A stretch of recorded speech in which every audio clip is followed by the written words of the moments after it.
to Faith, Fiction, and Folklore, or as we like to call it, the Tri-F podcast, where we try not to screw the podcast up or F the podcast up.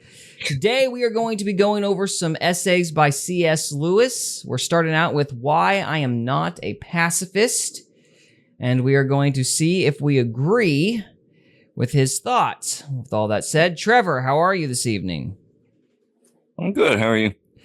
I am exhausted, but other than that, I'm great. So, Mr. Cody, how are you? I'm doing pretty swell, man. We had my son's football game this morning. It was a lot of fun. Did he win? And yeah, it's been a good day. Been a good day? All right. No, it was still a good day. Okay. Gotcha. All right. Well, we won't dither around too much. We'll get right into this here. So give me just a second, get everything set up. I'm gonna share the screen and all that fun stuff. And swap flies away because they will not leave things alone. All right. Okay. Hey, there it is. Yeah. There we are. I'm going to have to get faster at that. All right, let's jump right into this. All right, let's go.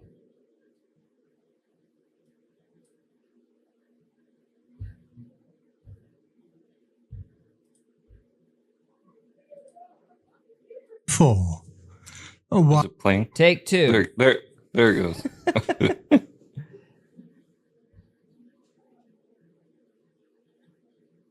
Maybe. The Christian in the World. There we go. 34. Why I Am Not a Pacifist. Read to a pacifist society in Oxford in 1940, this was published in an expanded edition of The Weight of Glory and Other Addresses, US 1980, and then in Timeless at Heart, 1987. It is now in Compelling Reason, 1988. The question is whether to serve in the wars at the command of the civil society to which we belong is a wicked action, or an action morally indifferent, or an action morally obligatory. In asking how to decide this question, we are raising a much more general question. How do we decide what is good or evil? The usual answer is that we decide by conscience. But probably no one thinks now of conscience as a separate faculty, like one of the senses. Indeed, it cannot be so thought of. For an autonomous faculty like a sense cannot be argued with. You cannot argue a man into seeing green if he sees blue. But the conscience can be altered by argument. And if you did not think so, you would not have asked me to come and argue with you about the morality of obeying the civil law when it tells us to serve in the wars. Conscience, then, means the whole man engaged in a particular subject matter. But even in this sense, conscience still has two meanings. Sorry, say that again? It can mean You're going to have to come up on that volume. Come up on that volume? All right, hang on. The pressure a man feels upon his will to do what he thinks is right. B, his judgment as to what the content of right and wrong are. Good. In sense A, conscience is always to be followed. It is the sovereign of the universe, which, if it had power as it has right, would absolutely rule the world. It is not to be argued with, but obeyed, and even to question it is to incur guilt. But in sense B, it is a very different matter. People may be mistaken about wrong and right. Most people in some degree are mistaken. And by what means are mistakes in this field to be corrected?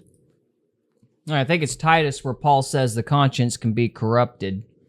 So conscience is not necessarily a good metric for deciding morality. Anybody got any thoughts? You're muted, Mr. Cody. Oh. I couldn't hear a lot of the first part of it. Oh. So. Well, he was dividing things up as to why people are pacifists, if I remember correctly. And he made the comment about conscience being subject to, the changing of mind or what have you. And I said, conscience can be corrupted, therefore your conscience is not necessarily a good metric for judging morality. You guys got any thoughts? Not yet. Not yet? Okay. Not yet. All right, Mr. Trevor? No, Not yet. Not yet? Okay. All right, we'll move on. The most useful analogy here is that of reason, by which I do not mean some separate faculty, but, once more, the whole man judging, only judging this time not about good and evil, but about truth and falsehood. Now, any concrete train of reasoning involves three elements. Firstly, there is the reception of facts to reason about. These facts are received either from our own senses or from the report of other minds. That is, either experience or authority supplies us with our material. But each man's experience is so limited that the second source is the more usual. Of every 100 facts upon which to reason, 99 depend on authority. Secondly, there is the direct... I'm going to push back on that. What do you think? You guys think that's right? 99% of our reasons lean on authority? It seems that way because you're not allowed to talk about anything. Yeah. Well, I mean, we certainly lean on the Bible because the Bible is authoritative in that sense, like with it being inerrant. We lean on the Bible's authority for moral decisions. He's going to talk about other types of authority, though, that I thought might be interesting to push back on a little bit, but I wanted to see if you guys had any thoughts regarding that subject. There's always an appeal to authority, like, people will just believe a scientific organization. I won't name any names, but people just believe what they say, and that's an appeal to authority. I think that's what he's talking about. Yeah. Well, let me ask, do you think all subjects of morality can be reduced to an appeal to an authority? Yeah. Yes. But there's only one perfect authority, and that's God. God, right. Right. Amen. So other than that, you got like a cult leader, you got like, people who try to be an authoritative voice without God's help, and that doesn't work. Mm-hmm. It comes to an end. Well, there's certainly a lot of interesting questions regarding that. There is a concept that I can't remember the exact Bible verse, but talks about the Almighty judging people based on what they know. Is Gary and Trevor? Yeah. Hello. We've got... Hi. We're popular or novel, one of the two. Yeah. So We'll go with popular. okay. So I don't want to bloviate too much. So what are you guys' thoughts? Guys' thoughts. I just gave mine. I feel like. Okay, Trevor. I guess I'm trying to prod you then. Well, I mean, honestly, I'm kind of in line with both you guys, I guess. Okay, As so far as thoughts go, it's like, yeah, I agree with it. well, do you agree with the Pretty much. notion that people would be judged based on what they know, more so like in conjunction with, let's say, an objective morality? So say, for example, Well, what do you mean? What do you mean when you say objective morality? Like a hardline rule, like the Ten Commandments. So say okay. somebody, is like a native in Africa, right? And they kill because that's kind of normal. So if you sleep with the dude's wife, the dude will spear you and throw you in a ravine. Now, that's normal to him, although the Ten Commandments clearly state that thou should not commit murder. So do you think the fact that the guy is largely ignorant of that commandment, do you think that that has any bearing on whether or not he has done something wrong? No. No. Okay. Why or why not? Well, I mean, he doesn't think that is wrong because that's how he was raised. And a lot of us are ignorant in that way until we kind of grow, into making our own decisions for ourselves. Cody, what do you think? This is something I think about a lot. I mean, it's like hang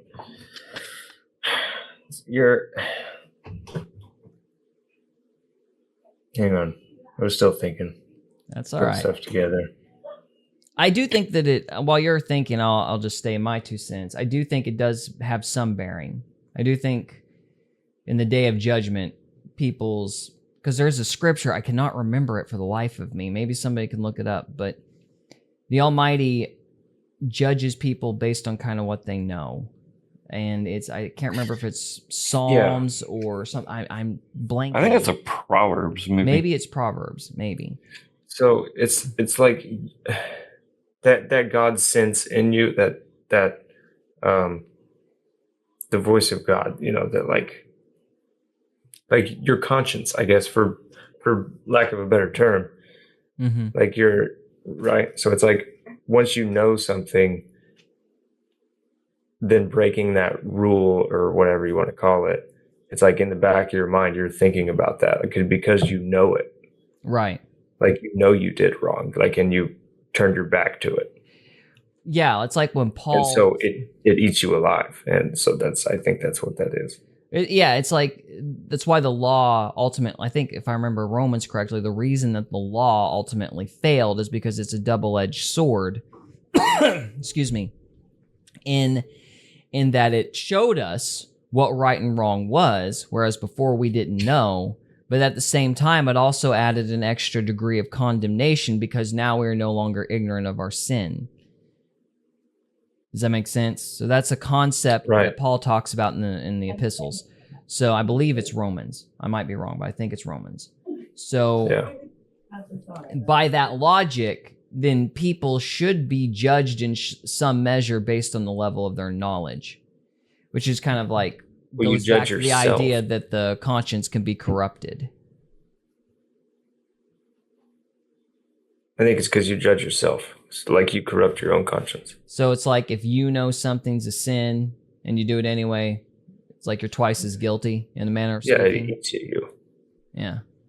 Okay. Mr. Trevor? Sorry, I was trying to look up the Bible verse you were talking about. I appreciate that. Thank you, because I feel like a real idiot blanking out on that. I need to look this stuff up if they're going to become relevant in the conversation. Well,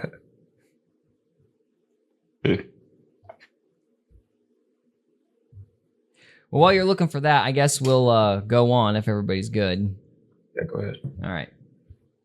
Simple act of the mind perceiving self-evident truth, as when we see that if A and B both equal C, then they equal each other. This act I call intuition. Thirdly, there is an art or skill of arranging the facts so as to yield a series of such intuitions which, linked together, produce a proof of the truth or falsehood of the proposition we are considering. Thus, in a geometrical proof, each step is seen by intuition, and to fail to see it is not to be a bad geometrician, but an idiot. The skill comes in arranging the material into a series of intuitable steps. Failure to do this does not mean idiocy, but only lack of ingenuity or invention. Failure to follow it need not mean idiocy, but either inattention or defect of memory which forbids us to hold all the intuitions together. Now, all corrections of errors in reasoning is really correction of the first or the third element. The second, the intuitional element, cannot be corrected if it is wrong, nor supplied if it is lacking. You can give the man new facts. You can invent a simpler proof, that is, a simple concatenation of intuitable truths. But when you come to an absolute inability to see any one of the self-evident steps out of which the proof is built, then you can do nothing. No doubt this absolute inability is much rarer than we suppose. Every teacher knows that people are constantly protesting that they can't see some self-evident inference. But the supposed inability is usually a refusal to see, resulting either from some passion which wants not to see the truth in question, or else from sloth, which does not want to think at all. But when the inability is real, argument is at an end. You cannot produce rational intuition by argument, because argument depends upon rational intuition. A proof rests upon the unprovable, which has to be just seen. Hence, faulty intuition is incorrigible. It does not follow that it cannot be trained by practice in attention and in the mortification of disturbing passions, or corrupted by the opposite habits. But it is not amenable to correction by argument. Before leaving the subject of reason, I must point out that authority not only combines with experience to produce the raw material, the facts, but also has to be frequently used instead of reasoning itself as a method of getting conclusions. For example, few of us have followed the reasoning on which even 10% of the truths we believe are based. We accept them on authority from the experts, and are wise to do so. For though we are thereby... All right, do we agree with that? That we accept the authority of experts? I don't. I don't either. That was one of the things I wanted to bow up with on this essay, was the idea of accepting the authority of experts, especially when it comes to the subject of pacifism, because we're not just talking about, thou shalt not kill. I mean, obviously somebody who, I don't know how in the world people actually believe that, because it's like, what about Ehud? The guy that assassinated that Mennonite guy? He was so fat that the, knife got sucked into his lard. Yeah, it was funny. Yeah. Yeah, I mean, you can't say pacifism is a thing when you're, when you've got stories like that in the scripture.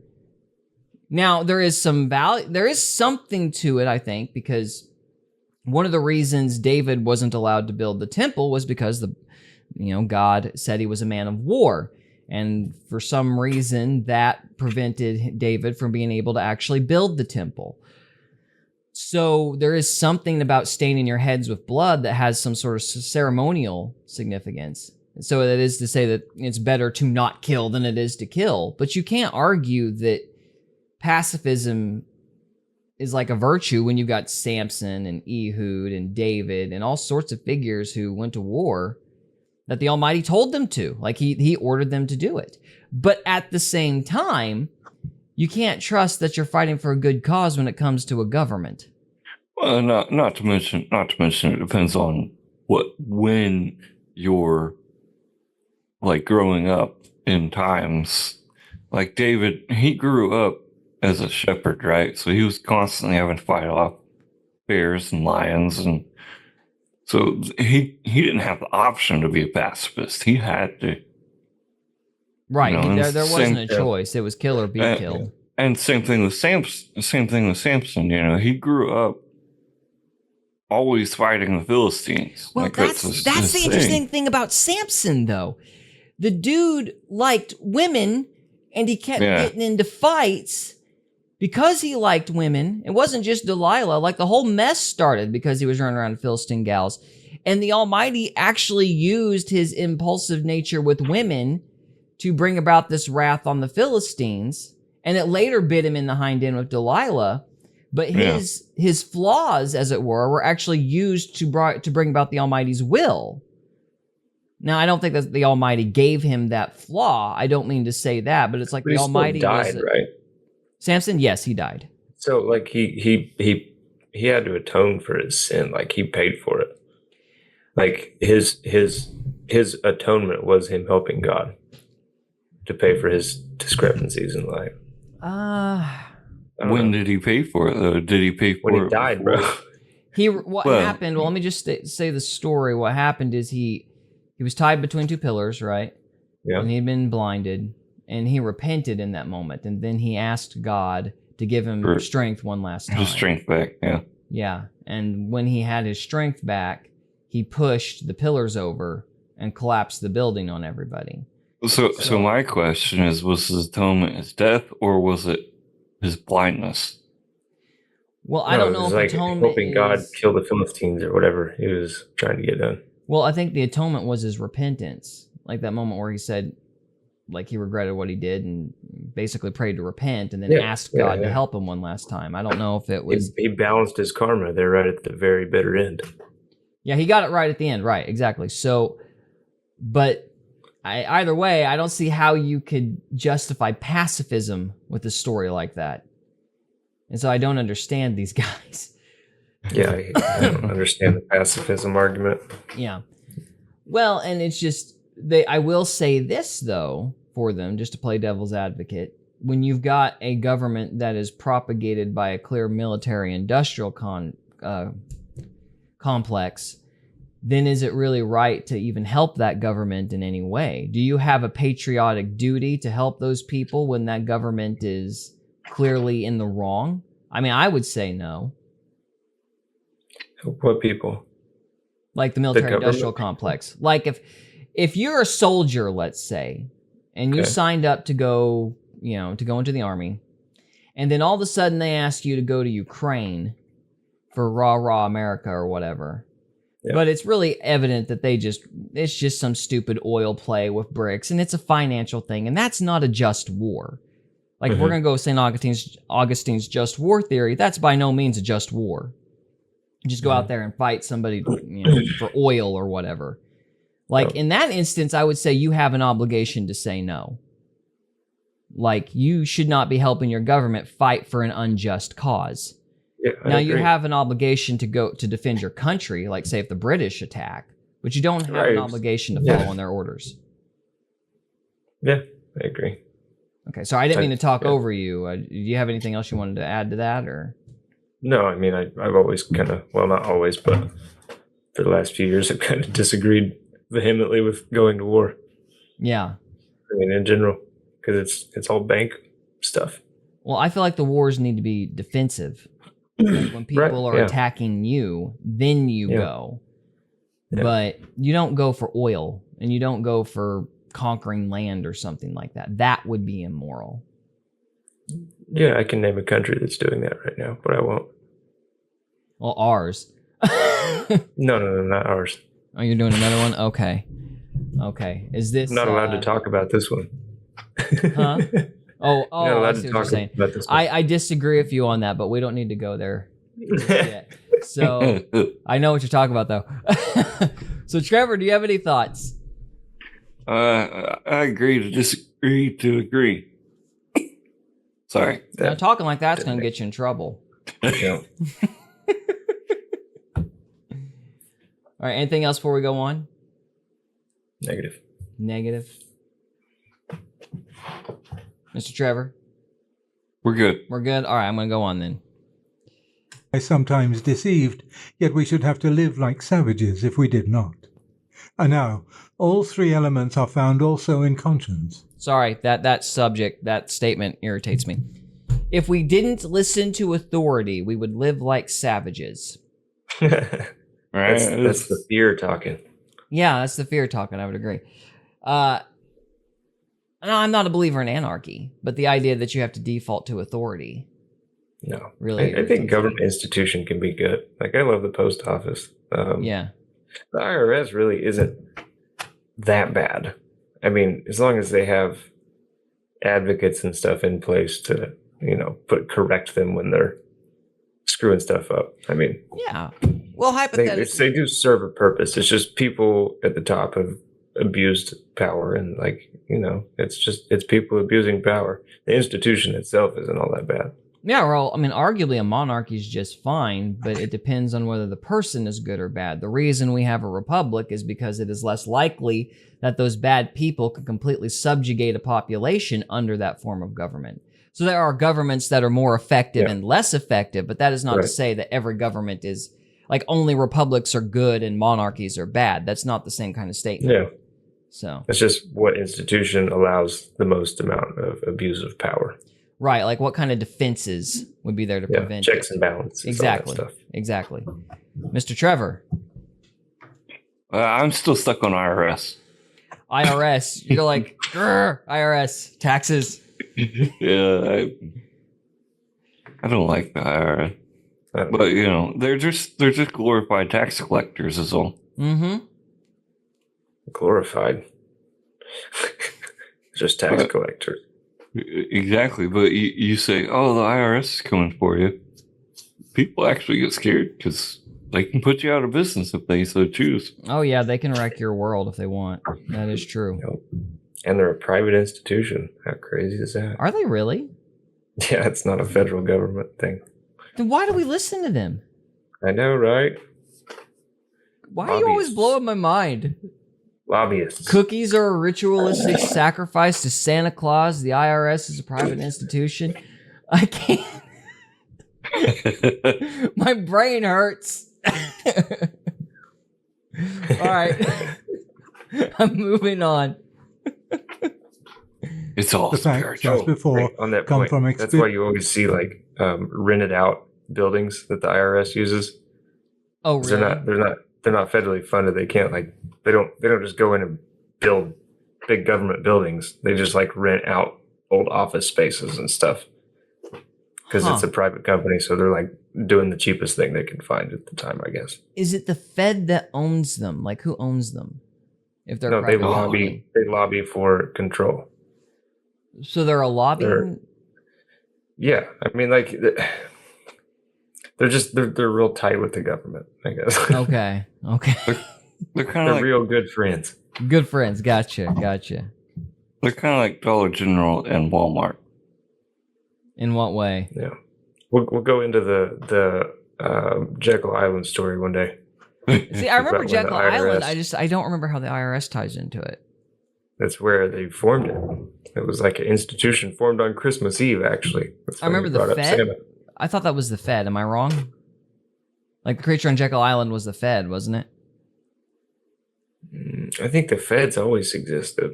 No, the Fed hasn't always existed. Andrew Jackson. Like the carpetbaggers and stuff, that was the Fed, wasn't it? I don't know. I just know that there was a World Bank of sorts in Andrew Jackson's time. Then Andrew Jackson destroyed the World Bank. And then the Fed was instituted. And then they printed Andrew Jackson on the $20 bill because they hate that guy. So it's like this big irony thing. Did you know Andrew Jackson had his own... Wait, no.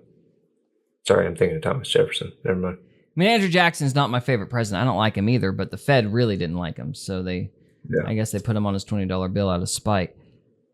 What does this Fed stand for? Federal Reserve. Oh, okay. The guys that print money nonstop and are stealing your purchasing power. That's why you have to have higher and higher hourly wages to buy things, because the Fed and energy prices. Because their dollar isn't backed by anything. They got rid of all the gold. Right. Fort Knox is empty. Yeah. Which is why we went. We're gonna. Speaking of pacifism, that's apparently why we went to Vietnam too, because the French wanted their gold back, and we were like, "Crap." Yep. No, because we don't have it. We can get you some opium. Yeah, we can get you some opium. Just kill a bunch of little brown people. Oh my gosh. Bunch of Satanists, man. Yeah, it's ridiculous. All right. That's probably the best reason to be pacifist right there. Anyway, so moving on. Experience and authority.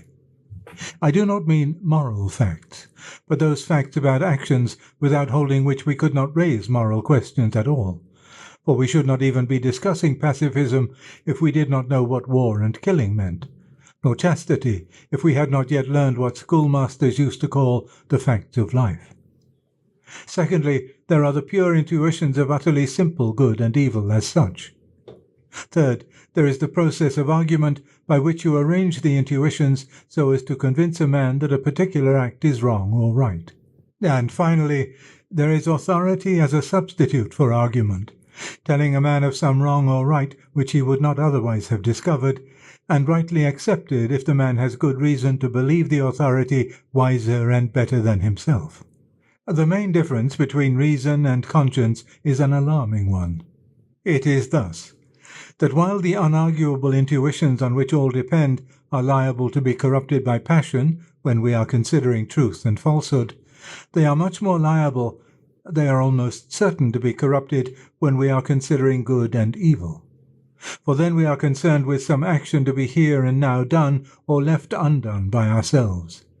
And we should not be considering that action at all unless we had some wish either to do or not to do it, so that in this sphere we are bribed from the very beginning. Hence, the value of authority in checking or even superseding our own activity is much greater in this sphere than in that of reason. Hence, too, human beings must be trained in obedience to the moral intuitions almost before they have them, and years before they are rational enough to discuss them, or they will be corrupted before the time for discussion arrives. These basic moral intuitions are the only element in conscience which cannot be argued about. If there can be a difference of opinion which does not reveal one of the parties as a moral idiot, then it is not an intuition. They are the ultimate. Do you agree with that? That moral intuitions cannot be argued with? No. It depends on the morals. Well, it goes back to being the conscience being corrupted. Like, by this essay's logic, what's the difference between a conscience and an intuition? I don't think there is one. I think he's kind of using the term interchangeably. And I would disagree with that. I don't think, like, again, because Titus, I believe it's Titus, the conscience can be corrupted. And if the conscience can be corrupted, our intuitions are not a good metric for morality. It's not a very good argumentation. You do have to go back to an ultimate source of authority, which I believe is the Bible, in the end. I think we're getting into the word discernment. If Okay. you're So if your discernment is like if you're drunk, you have bad discernment, right? Yeah. So like if you're in if your body is how it's naturally meant to be, your discernment will be on point, I guess. If your spirit is in the right place.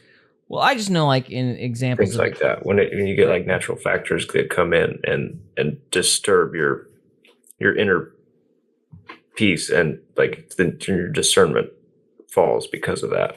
So like if you've been drinking, if you smoked, if you're indulging in things, it will affect your will, because you have a bias towards things that ground you to the earth. Okay. Like be in the world, not of it. So it's like if you're not indulging in the world, then your discernment is okay. Okay. I mean, I'm Something like thinking on a level, like, I'm not disagreeing with you. I just remember the story that Jess used to bring up, because she studied sociology in college, and she talked about how an abuse victim can very often feel very guilty about leaving the cabinet doors open. And small things, people can treat small things like mortal sins, particularly if they have a warped conscience or they have a legalistic attitude, basically. Yeah. And cultures can collectively feel guilty if they're taught bad presuppositions. So if they accept, let's say, for example, modesty standards, the modesty standards in one culture are going to be very different than another culture.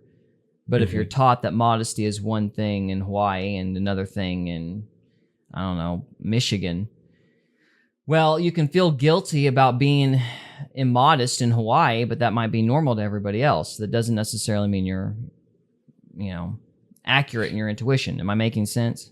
Mm-hmm. So it's like there's a lot of cultural bias and external factors that can affect an intuition that we don't take into account, which is why I don't really agree with this, and why I think Titus is more accurate to say the conscience can be corrupted. It's mainly corrupted by culture. Yeah, because culture indulges. Right. And culture also has ulterior motives. They'll call something morality when it's really just some sort of self-aggrandizement or some other self-serving thing. Mm-hmm. Yeah, So, they have a different God. right. So we'll have to talk about the modesty thing in a different one, because he goes into that in another essay. But for now, it's been over 30 minutes, so we're going to call it good. We are 8 minutes in. I don't know how far we're going to get, but we're going to keep pressing on. So, guys, thank you very much for watching, and we will see you next time. Thank you. Deuces. We hope you enjoyed this episode of Faith, Fiction, and Folklore. If you did, we would love it if you would subscribe to us on YouTube or follow us on Rumble. We can also be found on X, Instagram, and Facebook. And we are available on Spotify, Apple Podcasts, Amazon Music, and iHeartRadio. Thank you again very much for listening, and we'll see you next time.